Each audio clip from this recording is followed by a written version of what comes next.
परमात्मा का धन्यवाद करेंगे।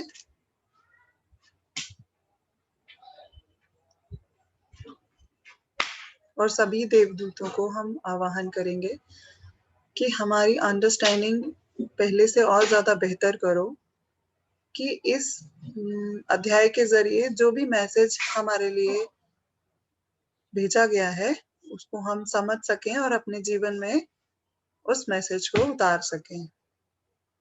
Thank you. आज हम करते हैं भागवत गीता का अध्याय 2, दूसरे अध्याय का महात्म्य। श्री भगवान कहते हैं, लक्ष्मी, प्रथम अध्याय के महात्म्य का उत्तम उपाख्यान मैंने तुम्हें सुना दिया। अब अन्य अध्यायों के महात्म्य श्रवण करो। दक्षिण दिशा में वेदवेत्ता ब्राह्मणों के पुरंदरपुर नामक नगर में श्रीमन देव शर्मा नामक एक विद्वान ब्राह्मण रहते थे। वे अतिथियों के पूजक, स्वास्थ्यशील, वेद शास्त्रों के विशेषज्ञ, यज्ञों का अनुष्ठान करने वाले और तपस्वियों के सदा ही प्रिय थे। उन्होंने उत्तम द्रव्यों के द्वारा अग्नि में हवन करके दीर्घ काल तक देवताओं को तृप्त किया, किंतु उन धर्मात्मा महाब्राह्मण को कभी सदा रहने वाली शांति न मिली। वे परम कल्याणमय तत्व का ज्ञान प्राप्त करने की इच्छा से प्रतिदिन प्रचुर सामग्रियों के द्वारा सत्य संकल्प वाले तपस्वियों की सेवा करने लगे। इस प्रकार शुभ आचरण करते हुए उन्हें बहुत समय बीत गया। तदनंतर एक दिन पृथ्वी पर उनके समक्ष एक त्यागी महात्मा प्रकट हुए।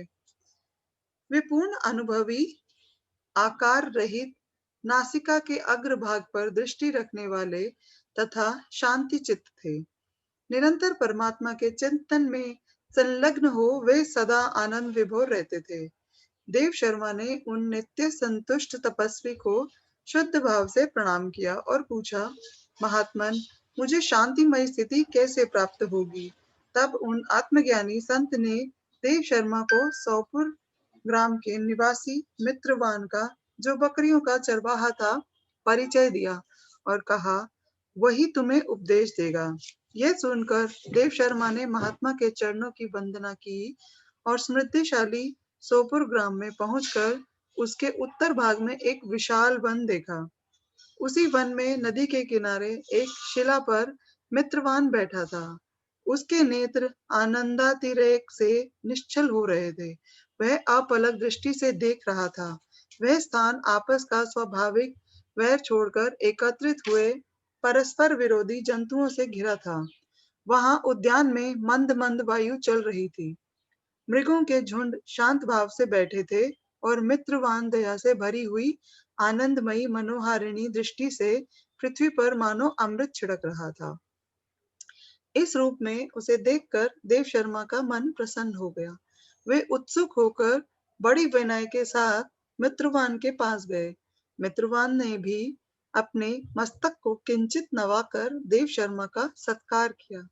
तदनंतर विद्वान देव शर्मा अनन्य चित्त से मित्रवान के समीप गए और जब उसके ध्यान का समय समाप्त हो गया, उस समय उन्होंने अपने मन की बात पूछी। महाभाग, मैं आत्मा का ज्ञान प्राप्त करना चाहता हूँ। मेरे इस मनोरथ की पूर्ति के लिए मुझे किसी ऐसे उपाय का उपदेश दीजिए जिसके द्वारा सिद्धि प्राप्त हो चुकी हो। देव शर्मा की बात सुनकर मित्रवान ने एक क्षण तक कुछ विचार किया। उसके बाद इस प्रकार कहा, विद्वान, एक समय की बात है, मैं वन के भीतर बकरियों की रक्षा कर रहा था। इतने में ही एक भयंकर व्याघ्र पर मेरी दृष्टि पड़ी, जो मानो सबको ग्रस लेने चाहता था। मैं मृत्यु से डरता था, इसलिए व्याघ्र को आते देख बकरियों के झुंड को आगे करके वहां से भाग चला। किंतु एक बकरी तुरंत ही सारा भय छोड़कर नदी के किनारे उस बाग के पास बेरोक टोक चली गई। फिर तो व्याघ्र भी द्वेष छोड़कर चुपचाप खड़ा हो गया। उसे इस अवस्था में देख बकरी बोली, व्याघ्र, तुम्हें तो अभिष्ट भोजन प्राप्त हुआ है। मेरे शरीर से मांस निकालकर प्रेम पूर्वक खाओ ना। तुम इतनी देर से खड़े क्यों हो? तुम्हारे मन में मुझे खाने का विचार क्यों नहीं हो रहा है? व्याघ्र बोला, बकरी, इस स्थान पर आते ही मेरे मन से द्वेष का भाव निकल गया, भूख प्यास भी मिट गई, इसलिए पास आने पर भी अब मैं तुझे खाना नहीं चाहता। व्याघ्र के यो कहने पर बकरी बोली, ना जाने मैं कैसे निर्भय हो गई हूँ, इसमें क्या कारण हो सकता है? यदि तुम जानते हो तो बताओ। ये सुनकर व्याघ्र ने कहा, मैं भी नहीं जानता। चलो सामने खड़े हुए इन महापुरुष से पूछें। ऐसा निश्चय करके वे दोनों वहां से चल दिए। उन दोनों के स्वभाव में यह विचित्र परिवर्तन देखकर मैं बहुत विस्मय में पड़ा था। इतने में ही उन्होंने मुझसे आकर प्रश्न किया। वहां वृक्ष की शाखा पर एक वानर राज था। उन दोनों के साथ मैंने भी वानर राज से पूछा। विप्रवर, मेरे पूछने पर वानर राज ने आदर पूर्वक कहा, आज्ञापाल अजापाल, सुनो, इस विषय में मैं तुम्हें प्राचीन वृत्तांत सुनाता हूँ। ये सामने वन के भीतर जो बहुत बड़ा मंदिर है, उसकी ओर देखो। इसमें ब्रह्मा जी का स्थापित किया हुआ एक शिवलिंग है। पूर्व काल में यहाँ सुकर्मा नामक एक बुद्धिमान महात्मा रहते थे, जो तपस्या में संलग्न होकर इस मंदिर में उपासना करते थे। वे वन में से फूलों का संग्रह कर लाते और नदी के जल से पूजनीय भगवान शंकर को स्नान कराकर उन्हीं से उनकी पूजा किया करते थे। इस प्रकार आराधना का कार्य करते हुए सुकर्मा यहाँ निवास करते थे। बहुत समय के बाद उनके समीप किसी अतिथि का आगमन हुआ। सुकर्मा ने भोजन के लिए फल लाकर अतिथि को अर्पण किया और कहा, विद्वान, मैं केवल तत्व ज्ञान की इच्छा से भगवान शंकर की आराधना करता हूँ। आज इस आराधना का फल परिपक्व होकर मुझे मिल गया, क्योंकि इस समय आप जैसे महापुरुष ने मुझ पर अनुग्रह किया है। सुकर्मा के ये मधुर वचन सुनकर तपस्या के धनी महात्मा अतिथि को बड़ी प्रसन्नता हुई। उन्होंने एक शिलाखंड पर गीता का दूसरा अध्याय लिख दिया और ब्राह्मण को उसके पाठ एवं अभ्यास के लिए आज्ञा देते हुए कहा, ब्राह्मण, इससे तुम्हारा आत्मज्ञान संबंधी मनोरथ अपने आप सफल हो जाएगा। यूं कहकर वे बुद्धिमान तपस्वी सुकर्मा के सामने ही उनके देखते देखते अंतर्धान हो गए।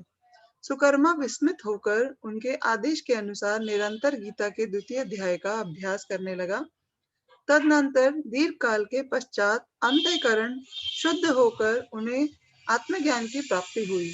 फिर वे जहां जहां गए, वहां वहां का तपोवन शांत हो गया। उनमें शीत उष्ण और राग द्वेष आदि की बाधाएं दूर हो गईं। इतना ही नहीं, उन स्थानों में भूख प्यास का कष्ट भी जाता रहा तथा भय का सर्वथा अभाव हो गया। यह एक द्वितीय अध्याय का जप करने वाले सुकर्मा ब्राह्मण की तपस्या का ही प्रभाव समझो। मित्रवान कहता है, वानर राज के यूं कहने पर मैं प्रसन्नता पूर्वक बकरी और बाघ के साथ उस मंदिर की ओर गया। वहां जाकर शिलाखंड पर लिखे हुए गीता के द्वितीय अध्याय को मैंने देखा और पढ़ा। उसी की आवृत्ति करने से मैंने तपस्या का पार पा लिया है। अतः भद्र पुरुष, तुम भी सदा द्वितीय अध्याय की ही आवृत्ति किया करो। ऐसा करने पर मुक्ति तुमसे दूर न होगी। श्री भगवान कहते हैं, प्रिय मित्रवान के इस प्रकार आदेश देने पर देव शर्मा ने उसका पूजन किया और उसे प्रणाम करके पुरंदरपुर की राह ली। वहां किसी देवालय में पूर्वोक्त आत्मज्ञानी महात्मा को पाकर उन्होंने ये सारा वृत्तांत निवेदन किया और सबसे पहले उन्हीं से द्वितीय अध्याय को पढ़ा। उनसे उपदेश पाकर शुद्ध अंतःकरण वाले सुकर्मा प्रतिदिन बड़ी श्रद्धा के साथ द्वितीय अध्याय का पाठ करने लगे। तब से उन्होंने अन्वद्य प्रशंसा के योग्य परम पद को प्राप्त कर लिया। लक्ष्मी, यह द्वितीय अध्याय का व्याख्यान उपाख्यान कहा गया। ये तो इसका महात्म्य था। गीता का ये जो दूसरा अध्याय वो क्या बताता है? भय से मुक्ति। तो अभी हम इस अध्याय को हम पढ़ते हैं। संजय बोले कि पूर्वोक्त प्रकार से करुणा करके व्याप्त और आंसुओं से पूर्ण तथा व्याकुल नेत्रों वाले शोक युक्त उस अर्जुन के प्रति भगवान मधुसूदन ने यह वचन कहा, हे अर्जुन, तुमको इस विषम स्थल में यह अज्ञान किस हेतु से प्राप्त हुआ? क्योंकि यह ना तो श्रेष्ठ पुरुषों में आचरण किया गया है, ना स्वर्ग को देने वाला है, ना कीर्ति को करने वाला है। इसलिए हे अर्जुन, नपुंसकता को मत व्याप्त प्राप्त हो, ये तेरे योग्य नहीं है। हे परंतप, तुच्छ हृदय की दुर्बलता को त्याग कर युद्ध के लिए खड़ा हो। तब अर्जुन बोले कि हे मधुसूदन, मैं रणभूमि में भीष्म पितामह और द्रोणाचार्य के प्रति किस प्रकार बाणों से युद्ध लड़ूंगा, क्योंकि हे अरिसूदन, वे दोनों ही पूजनीय हैं। इसलिए इन महानुभाव गुरुजनों को ना मारकर इस लोक में भिक्षा का अन्न भी भोगना कल्याणकारक समझता हूँ, क्योंकि गुरुजनों को मारकर भी इस लोक में रुधिर से सने हुए अर्थ और काम रूपी भोगों को ही तो भोगूंगा। और हम लोग यह भी नहीं जानते कि हमारे लिए क्या करना श्रेष्ठ है, अथवा यह भी नहीं जानते कि हम जीतेंगे या हमको वे जीतेंगे। और जिनको मारकर हम जीना भी नहीं चाहते, वो ही धृतराष्ट्र के पुत्र हमारे सामने खड़े हैं। इसलिए कायरता रूप दोष करके उपहत हुए स्वभाव वाला और धर्म के विषय में मोहित चित्त हुआ मैं आपको पूछता हूँ, जो कुछ निश्चय किया हुआ कल्याणकारक साधन हो वह मेरे लिए कहिए, क्योंकि मैं आपका शिष्य हूँ। इसलिए आपके शरण हुए मेरे को दीक्षा दीजिए, क्योंकि भूमि में निष्कपट धन धान्य संपन्न राज्य को और देवताओं के स्वामी पने को प्राप्त होकर भी मैं उस उपाय को नहीं देखता हूँ, जो कि मेरी इंद्रियों के सुखाने वाले शोक को दूर कर सके। संजय बोले, हे राजन, निद्रा को जीतने वाले अर्जुन अंतर्यामी श्री कृष्ण महाराज के प्रति इस प्रकार कहकर फिर श्री गोविंद भगवान से युद्ध नहीं करूंगा ऐसे स्पष्ट कहकर चुप हो गए।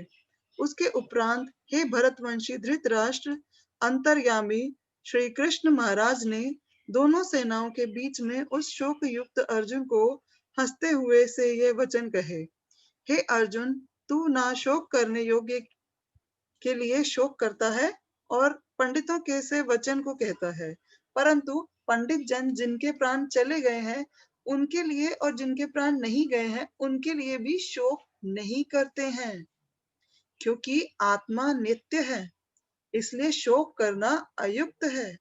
वास्तव में ना तो ऐसा ही है कि मैं किसी काल में नहीं था, अथवा तू नहीं था, अथवा ये राजलोग नहीं थे, और ना ऐसा ही है इससे आगे हम सब नहीं रहेंगे। किंतु जैसे जीवात्मा की इस देह में कुमार, युवा और वृद्धावस्था होती है, वैसे ही अन्य शरीर की प्राप्ति भी होती है। उस विषय में धीर पुरुष नहीं मोहित होता, अर्थात जैसे कुमार, युवा और जरावस्था रूप स्थूल शरीर का विकार अज्ञान से आत्मा में भरसता है, वैसे ही एक शरीर से दूसरे शरीर को प्राप्त होना रूप सूक्ष्म शरीर का विकार भी अज्ञान से ही आत्मा में भासता है। इसलिए तत्व को जानने वाला धीर पुरुष इस विषय में नहीं मोहित होता। हे कुंती पुत्र, सर्दी गर्मी दुख सुख को देने वाला इंद्रिय और विषयों के संयोग को क्षण भंगुर और अनित्य है। इसलिए भारतवंशी अर्जुन, उनको तू सहन कर, क्योंकि हे पुरुष श्रेष्ठ, दुख सुख को समान समझने वाला जिस धीर पुरुष को ये इंद्रियों के विषय व्याकुल नहीं कर सकते, वह मोक्ष के लिए योग्य होता है। और हे अर्जुन, असत वस्तु को अस्तित्व नहीं है और सत का अभाव नहीं है। इस प्रकार इन दोनों का ही तत्वज्ञानी पुरुषों द्वारा देखा गया है।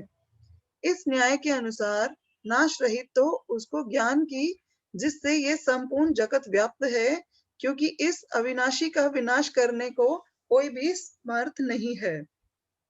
और इस नाश रहित अप्रमेय नित्य स्वरूप जीवात्मा के ये सब शरीर नाशवान कहे गए हैं। इसलिए हे भरतवंशी अर्जुन, तू युद्ध कर। जो इस आत्मा को मारने वाला समझता है तथा जो इसको मरा मानता है, वे दोनों ही नहीं जानते हैं, क्योंकि यह आत्मा ना मारता है और ना मारा जाता है। यह आत्मा किसी काल में भी ना जन्मता है ना मरता है, अथवा ना ये आत्मा ही करके फिर होने वाला है, क्योंकि यह अजन्मा, नित्य, शाश्वत और पुरातन है। शरीर के नाश होने पर भी यह नाश नहीं होता है। हे पृथाई पुत्र अर्जुन, जो पुरुष इस आत्मा को नाश रहित, नित्य अजन्मा और अव्यय जानता है, वह पुरुष कैसे किसको मरवाता है और कैसे किसको मारता है। और यदि तू कहे कि मैं तो शरीर के वियोग का शोक करता हूँ, तो यह भी उचित नहीं है, क्योंकि जैसे मनुष्य पुराने वस्त्रों को त्याग कर दूसरे नए वस्त्रों को ग्रहण करता है, वैसे ही जीवात्मा पुराने शरीरों को त्याग कर दूसरे नए शरीरों को प्राप्त होता है। हे अर्जुन, इस आत्मा को शास्त्र आदि नहीं काट सकते और इसको आगे नहीं जला सकती। इसको जल गीला नहीं कर सकते और वायु नहीं सुखा सकता, क्योंकि यह आत्मा अच्छेद्य है। यह आत्मा अदाह्य है, अखेल्यद्य और अशोष्य तथा यह आत्मा निस्संदेह नित्य सर्वव्यापक अचल स्थिर रहने वाला और सनातन है। मतलब ये आत्मा सदा रहने वाली है। ये शरीर तो एक वस्त्र मात्र है। ये सिर्फ कहने भर की बात नहीं है, इसको आप एक्सपीरियंस भी कर सकते हो। ये आत्मा अव्यक्त अर्थात इंद्रियों का अविषय और यह आत्मा अचिंत्य अर्थात मन का अविषय और यह आत्मा विकार रहित अर्थात न बदलने वाला कहा गया है। इससे हे अर्जुन, इस आत्मा को ऐसा जानकर तू शोक करने योग्य नहीं है, अर्थात तुझे शोक करना उचित नहीं है। यदि तू इसको सदा जन्मने और सदा मरने वाला माने, तो भी हे अर्जुन, इस प्रकार शोक करने को योग्य नहीं है, क्योंकि ऐसा होने से तो जन्मने वाले की निश्चित मृत्यु और मरने वाले का निश्चित जन्म होना सिद्ध हुआ। इससे भी तो इस बिना उपाय वाले विषय में शोक करने की योग्य नहीं है। मतलब आपको इस शरीर का किसी भी कारण से शोक करना ही नहीं है। अगर तो आप मानते हो कि ये शरीर मर जाएगा, तो भी शोक करने की जरूरत नहीं, क्योंकि अगर ये मरेगा तो फिर जन्म लेगा ही लेगा। और अगर आप ये जानते हो कि आत्मा अजर अमर है, शरीर तो वस्त्र है, तो भी शोक करने की जरूरत नहीं है। यह भीष्म आदि के शरीर मायामय होने से अनित्य है, इससे शरीर के लिए भी शोक करना उचित नहीं, क्योंकि हे अर्जुन, संपूर्ण प्राणी जन्म से पहले बिना शरीर वाले और मरने के बाद भी बिना शरीर वाले ही हैं। केवल बीच में ही शरीर वाले प्रतीत होते हैं। फिर उस विषय में क्या चिंता है। हे अर्जुन, इस आत्म तत्व बड़ा गहन है। हे यह आत्म तत्व बड़ा गहन है, इसलिए कोई महापुरुष ही इस आत्मा को आश्चर्य की ज्यों देखता है, और वैसे ही दूसरा कोई महापुरुष ही आश्चर्य की ज्यों इसके तत्व को कहता है, और दूसरा कोई ही इस आत्मा को आश्चर्य की ज्यों सुनता है, और कोई कोई सुनकर भी इस आत्मा को नहीं जानता। हे अर्जुन, यह आत्मा सबके शरीर में सदा ही अवध्य है, इसलिए संपूर्ण भूत प्राणियों के लिए तू शोक करने की योग्य नहीं है, और अपने धर्म को देखकर भी तू भय करने को योग्य नहीं है, क्योंकि धर्म युक्त युद्ध से बढ़कर दूसरा कोई कल्याणकारक कर्तव्य क्षत्रिय के लिए नहीं है। हे पार्थ, अपने आप प्राप्त हुए और खुले हुए स्वर्ग के द्वार रूप इस प्रकार के युद्ध को भाग्यवान क्षत्रिय लोग ही पाते हैं, और यदि तू इस धर्म युक्त संग्राम को नहीं करेगा, तो स्वधर्म को और कीर्ति को खोकर पाप को प्राप्त होगा, और सब लोग तेरी बहुत काल तक रहने वाली अपकीर्ति का भी कथन करेंगे, और वह अपकीर्ति माननीय पुरुष के लिए मरण से भी अधिक बुरी है। और जिनके तू बहुत माननीय होकर भी अब तुच्छता को प्राप्त होगा, वे महती लोग तुझे भय के कारण युद्ध से उपराम हुआ मानेंगे, और तेरे वैरी लोग तेरे सामर्थ्य की निंदा करते हुए बहुत से ना कहने योग्य वचनों को कहेंगे। फिर उससे अधिक दुख क्या होगा। इससे युद्ध करना तेरे लिए सब प्रकार से अच्छा है। अब यहाँ पे कृष्ण अर्जुन को समझा रहे हैं कि अगर तू दुख मान रहा है, तो तेरे को दुख मानने के बहुत से कारण मिलेंगे। जैसे हम अपने लिए एक तरह की कोई ऊर्जा क्रिएट करते हैं, तो जैसे ही आपने उस तरह की ऊर्जा क्रिएट करी, तो आपको उस ऊर्जा के कारण बहुत सारे मिलने लग जाएंगे। सपोज अगर आपने एक ऊर्जा क्रिएट करी धन्यवाद करने की, तो परमात्मा के पास आपका मैसेज ये जाएगा कि ये धन्यवाद करना इसको पसंद है। तो वो बार बार आपके लिए जीवन में वही घटनाएं बार बार घटाता रहेगा, जिससे कि आपके मुख से धन्यवाद निकले। और अगर आपने कंप्लेंट का एटीट्यूड अपनाया, तो आपको बार बार जीवन में कंप्लेन करने लायक ही सिचुएशंस मिलेंगी। इसीलिए श्री कृष्ण उसको समझाते हुए कहते हैं कि जब तू इस बात का दुख मनाएगा, तो आगे भी तुझे दुख मनाना पड़ेगा, ये सारी बातें पकड़ के कि लोग तेरे बारे में बातें बनाएंगे, तुझे बोलेंगे कि तू तो युद्ध को सामने देखकर पीठ दिखा गया। तो इसीलिए युद्ध करना तेरे लिए सब प्रकार से अच्छा है, क्योंकि या तो मरकर स्वर्ग को प्राप्त होगा अथवा जीत कर पृथ्वी को भोगेगा। इससे हे अर्जुन, युद्ध के लिए निश्चय वाला होकर खड़ा हो। मतलब आपके जीवन में भी किसी प्रकार का कोई भी आता है, तो उससे पीठ नहीं दिखानी। कुछ भी सिचुएशन, कोई भी हालात आती है तो पीठ नहीं दिखानी। उसमें चाहे आप ये लगा लो शहीद हो जाओ, परंतु आप उस दिशा की तरफ कदम उठाओगे और उसको फेस करोगे। और जितने अच्छे से आप फेस करते हो, तो दो कारण होंगे, या तो फिर से टूट जाओगे या फिर उससे उबर जाओगे। फिर से टूटोगे तो क्या होगा, आपको वो सिचुएशन में नए एंगल से सॉल्यूशन दिखाई देगा। ओके। यदि तुझे स्वर्ग तथा राज्य की इच्छा ना हो, तो भी सुख दुख लाभ हानि और जय पराजय को समान समझकर उसके उपरांत युद्ध के लिए तैयार हो। इस प्रकार युद्ध करने से तू पाप को प्राप्त नहीं होगा। हे पार्थ, यह बुद्धि तेरे लिए ज्ञान योग के विषय में कही गई, और इसी को अब निष्काम कर्म योग के विषय में सुन। जिस बुद्धि से युक्त हुआ तू कर्मों के बंधन को अच्छी तरह से नाश करेगा। इस निष्काम कर्म योग में आरंभ का अर्थात बीज का नाश नहीं है, और उल्टा फल स्वरूप दोष भी नहीं होता। इसलिए इस निष्काम कर्म योग रूप धर्म का थोड़ा भी साधन जन्म मृत्यु रूप महान भय से उद्धार कर लेता है। हे अर्जुन, इस कल्याण मार्ग में निश्चयात्मक बुद्धि एक ही है, और अज्ञानी पुरुषों की बुद्धियां बहुत भेदों वाली अनंत होती हैं।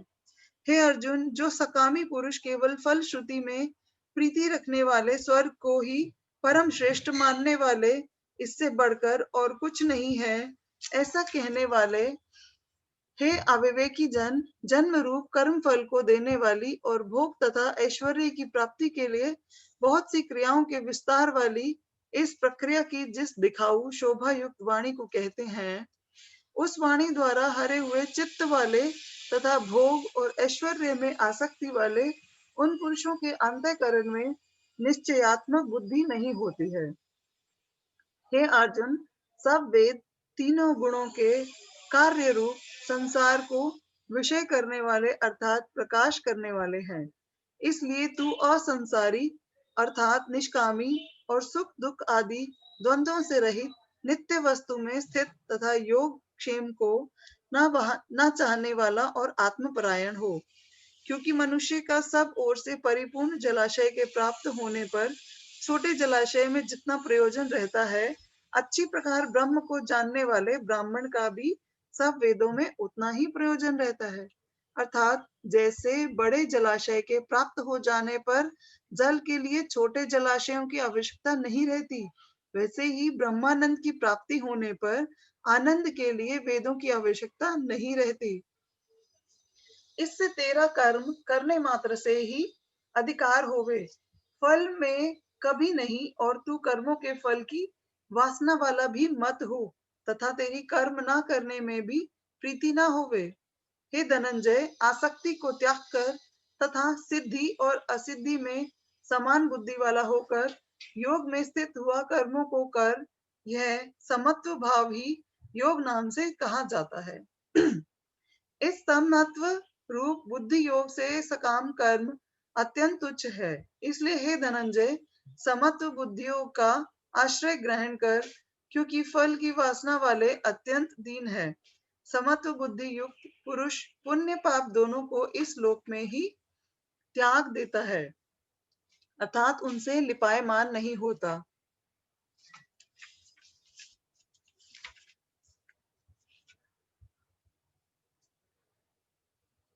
इससे समत्व बुद्धि योग के लिए ही चेष्टा कर, यह समत्व बुद्धि रूप योग ही कर्मों में चतुरता है, अर्थात कर्म बंधन से छूटने का उपाय है।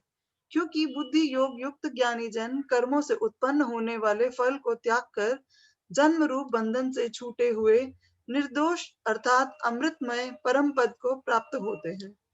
हे अर्जुन, जिस काल में तेरी बुद्धि मोहरूप दल दल को बिल्कुल तर जाएगी, अब तू सुनने योग्य और सुने हुए के वैराग्य को प्राप्त होगा। जब तेरी अनेक प्रकार के सिद्धांतों को सुनने से विचलित हुई बुद्धि परमात्मा के स्वरूप में अचल और स्थिर ठहर जाएगी, तब तू समत्व रूप योग को प्राप्त होगा। हमारे भीतर जैसे जैसे ज्ञान चला जाता रहेगा, श्री कृष्ण यहाँ पर समझा रहे हैं अर्जुन को कि जैसे जैसे तेरे भीतर ये ज्ञान जाता जाएगा और जो तेरे अंदर अस्थिरता है वो शांत होती चली जाएगी, और जैसे ही तू स्थिरता में आएगा वैसे ही परम बुद्धि को प्राप्त होगा। इस प्रकार भगवान के वचनों को सुनकर अर्जुन ने पूछा, हे केशव, समाधि में स्थित स्थिर बुद्धि वाले पुरुष का क्या लक्षण है, और स्थिर बुद्धि पुरुष कैसे बोलता है, कैसे बैठता है, कैसे चलता है? ये सुनने वाली बात है। आप जो जो भी सुन रहे हैं उसको ध्यान से अपने अंदर जाने दो और ये सोचो कि वैसा ही आचरण आपके जीवन में आना शुरू हो गया है, आपकी लाइफ में वैसी वैसी एक्टिविटी अपने आप होने लग गई है। उसके उपरांत श्री कृष्ण महाराज बोले, हे अर्जुन, जिस काल में यह पुरुष मन में स्थित संपूर्ण कामनाओं को त्याग देता है, उस काल में आत्मा से ही आत्मा में संतुष्ट हुआ स्थिर बुद्धि वाला कहा जाता है। तथा दुखों की प्राप्ति में उद्वेग रहित हे मन जिसका और सुखों की प्राप्ति में दूर हो गई है, स्पृहा जिसकी तथा नष्ट हो गए हैं, राग भय और क्रोध जिसके, ऐसा मुनि स्थिर बुद्धि कहा जाता है। जिसके राग भय और क्रोध ये सब नष्ट हो जाते हैं, ऐसे व्यक्ति को स्थिर बुद्धि कहा जाता है। जो पुरुष सर्वत्र स्नेह रहित हुआ, उन शुभ तथा अशुभ वस्तुओं को प्राप्त होकर ना प्रसन्न होता है और ना द्वेष करता है, उसकी बुद्धि स्थिर है। और कछुआ अपने अंगों को जैसे समेट लेता है, वैसे ही यह पुरुष जब सब ओर से अपनी इंद्रियों को इंद्रियों के विषयों में समेट लेता है, तब उसकी बुद्धि स्थिर होती है। यद्यपि इंद्रियों के द्वारा विषयों को न ग्रहण करने वाले पुरुष के भी केवल विषय तो निवृत्त हो जाते हैं, परंतु राग नहीं निवृत्त होता। और इस पुरुष का तो राग भी परमात्मा को साक्षात करके निवृत्त हो जाता है। और हे अर्जुन, जिससे कि यत्न करते हुए बुद्धिमान पुरुष के भी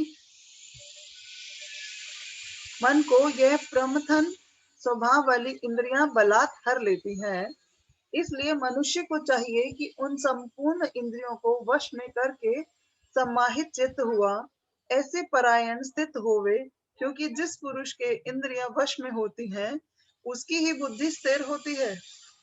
हे अर्जुन, मन सहित इंद्रियों को वश में करके मेरे परायण न होने से मन के द्वारा विषयों का चिंतन होता है, और विषयों को चिंतन करने वाला पुरुष की उन विषयों में आसक्ति हो जाती है, और आसक्ति से उन विषयों की कामना उत्पन्न होती है, और कामना में विघ्न पड़ने से क्रोध उत्पन्न होता है। क्रोध से अविवेक अर्थात मूढ़ भाव उत्पन्न होता है, और अविवेक से स्मरण शक्ति भ्रमित हो जाती है, और स्मृति के भ्रमित हो जाने से बुद्धि अर्थात ज्ञान शक्ति का नाश हो जाता है, और बुद्धि के नाश होने से यह पुरुष अपने श्रेय साधना से गिर जाता है। परंतु स्वाधीन अंतःकरण वाला पुरुष राग द्वेष से रहित अपने वश में की हुई इंद्रियों द्वारा विषयों को भोगता हुआ अंतःकरण की प्रसन्नता अर्थात स्वच्छता को प्राप्त होता है। उस निर्मलता के होने पर इसके संपूर्ण दुखों का अभाव हो जाता है और इस प्रसन्न चित्त वाले पुरुष की बुद्धि शीघ्र ही अच्छी प्रकार स्थित हो जाती है। हे अर्जुन, साधन रहित पुरुषों के अंतःकरण में श्रेष्ठ बुद्धि नहीं होती। इस अयुक्त के अंतःकरण में आसक्ति भाव भी नहीं होता और बिना आसक्ति भाव वाले पुरुष को शांति भी नहीं होती। फिर शांति रहित पुरुष को सुख कैसे हो सकता है? क्योंकि जल में वायु नाव को जैसे हर लेता है, वैसे ही विषयों में विचरती हुई इंद्रियों के बीच में जिस इंद्रियों के साथ मन रहता है, वह एक ही इंद्रिय इस आयुक्त पुरुष की बुद्धि को हरण कर लेती है।